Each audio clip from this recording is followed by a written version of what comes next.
You're probably getting the flavor that I've got a lot of scars from shame. I have enough scars from shame to put in a book, evidently. I got psychological scars. I got spiritual scars. If you need a scar, I got a scar. You can borrow one after the service, all right? I've got physical scars. My most prominent physical shame scar is this lump on the back of my hand. It's it's remnants of what they call a boxer's fracture. Any wild guesses how a fella ends up with a boxer's fracture? I hit a wall. Then I hit a door, both of which broke. So then I hit an old bookcase. I think that's what did my hand in. And I knew that next Sunday morning I was going to have to take the pulpit wearing a cast. And whenever you show up for the first time wearing a cast, what question do you get? What happened? And I thought, I am going to stand in front of those people completely naked, vulnerable, and exposed. They are going to see the real me. When I have to confess to them that I went into a fit of rage because my teenage daughter rolled her eyes at me.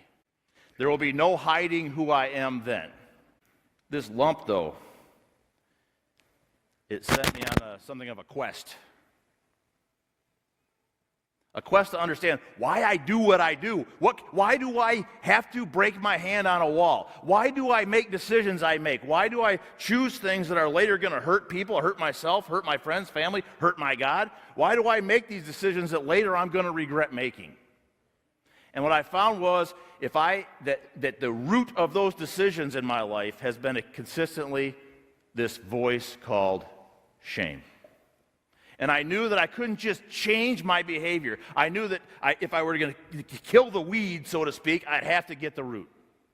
So by example, when a teenage girl rolls her eyes at her dad, what is she telling her dad?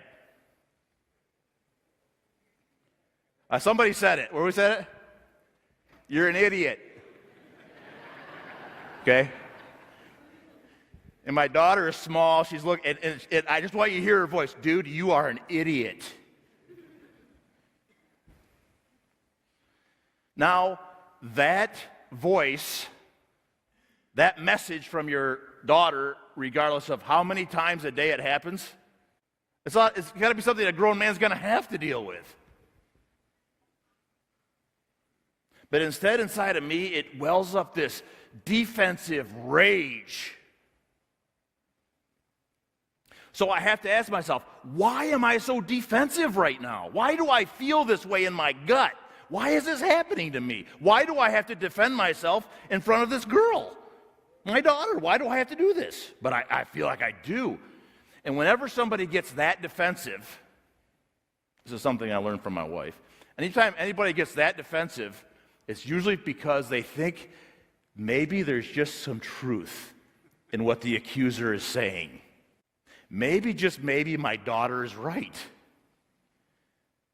I am an idiot. Oh my gosh, I'm an idiot. And she's discovered it. I actually don't know what I'm doing. We adopted these 4 kids, and I actually don't know how to parent. She's right.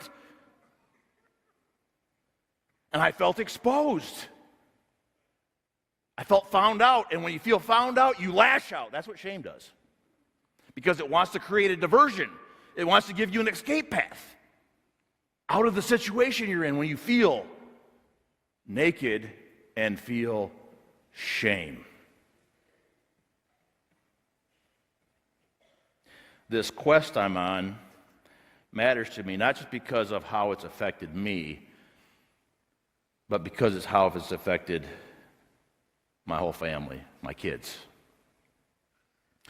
This is a picture of my oldest daughter. Like I mentioned, we adopted her and her sisters and brother when they were in elementary school. And she brought to my attention one day when she was in elementary-ish, she announced to me that she was the ugly one. In a matter-of-fact way. in a way almost to acknowledge that maybe she won a prize. Hey, I'm the ugly one. And I said, what are you talking about?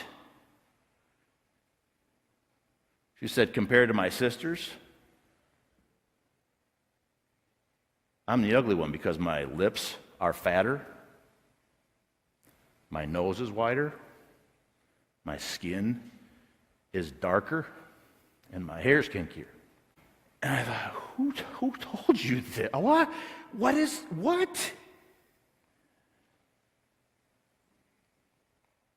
So I did what any narcissistic, overachieving male will do. I fixed it. I said, you're wrong. By the way, anytime a girl is struggling with shame, what she wants to hear most is that she's wrong too. I changed the name. I said, I'm going to start calling you beautiful from now on, just so you know how wrong you are. It's a name she now has. She got it tattooed on her arm now. But I'm no longer naive enough to think just because you write something on your skin that it's going to erase the script that's been handed to you your entire life.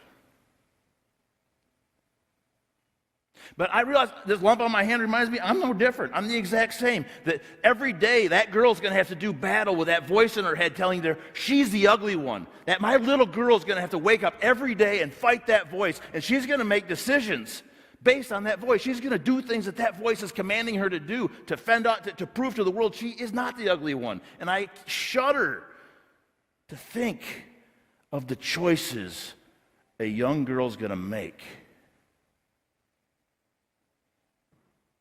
when she thinks she's the ugly one.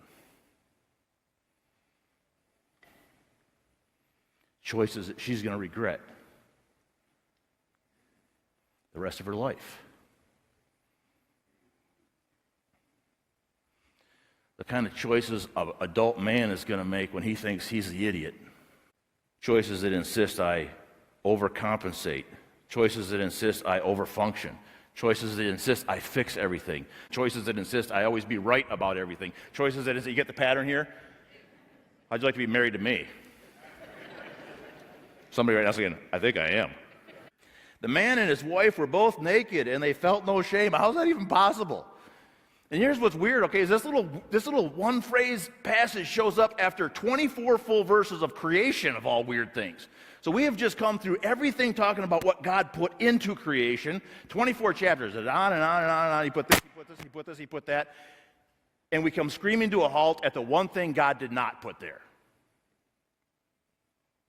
And as we come screeching to a halt here, we're teetering right on the ledge in front of the fall. Almost as if it's a warning, a clue about how the worst decision in the history of the world is about to happen. The last word we hear right before the worst decision in history is shame.